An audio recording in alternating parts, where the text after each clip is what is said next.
O Novembro Azul é o mês da prevenção do câncer de próstata. Mas será que existe prevenção desse tipo de câncer? Câncer de próstata é o segundo câncer mais frequente entre os homens. 1 em cada 6 homens adultos vai ter câncer de próstata. É feito aqui no Brasil um diagnóstico desse tipo de câncer a cada 7 minutos. Tem um óbito pela doença a cada 40 minutos. 25%, 1/4 dos portadores de câncer de próstata morrem devido à doença. 20% dos pacientes com câncer de próstata, eles já são diagnosticados em estágios mais avançados, onde, no geral, não existe cura. Não é possível prevenir a doença. O que nós queremos é o diagnóstico precoce, porque uma vez feito o diagnóstico precoce do câncer de próstata, as chances de cura excedem os 90%. No ano de 2020, houve 65.840 casos novos de câncer de próstata, 29,2% de todos os tumores malignos.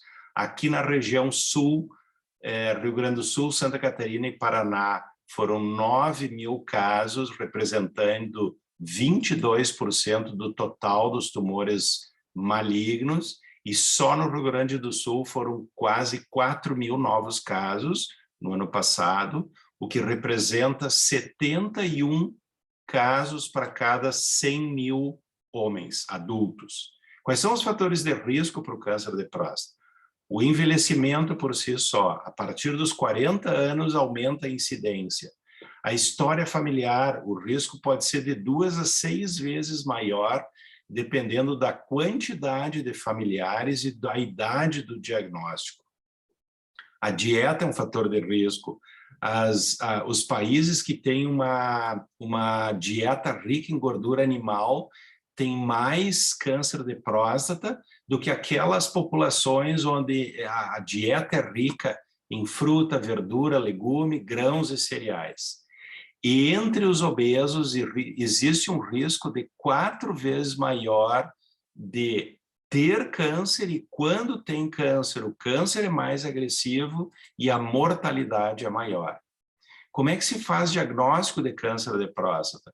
Um toque retal e um exame de sangue, cujo nome é antígeno prostático específico, ou PSA. É importante a associação dos dois. O toque retal tem margem de erro e ele não serve como exame isolado, da mesma forma que o exame de sangue. Pelo menos 1/4 dos pacientes que têm câncer de próstata, confirmado por biópsia, eles têm o exame de sangue normal. Então, é preciso a associação dos dois.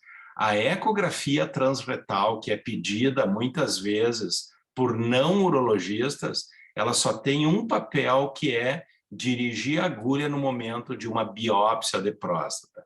Então, o indivíduo que tem um PSA alterado ou tem um toque retal suspeito, ele vai evoluir para um exame chamado, é um exame de imagem, chamado ressonância nuclear magnética multiparamétrica da próstata, e esse exame que vai dizer a necessidade, vai nos dar a necessidade ou não de realizar uma biópsia.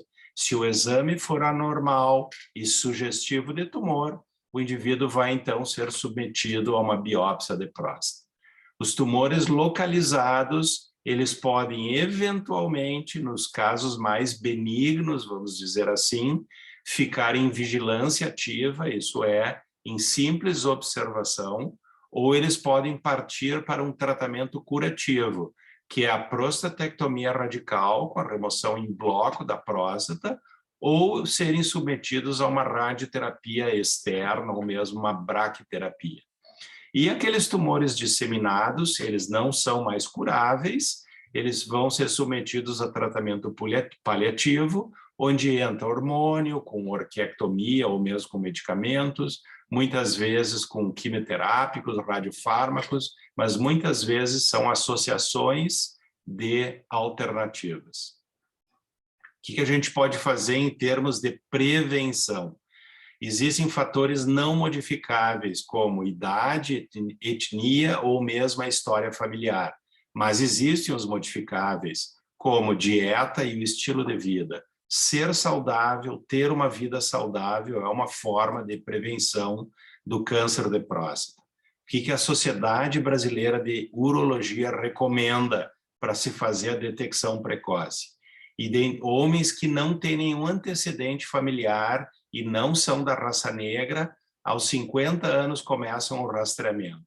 E aqueles homens que têm fatores de risco, isso é, são obesos, são da raça negra ou têm antecedentes familiares de câncer de próstata, até os 45 anos tem que começar.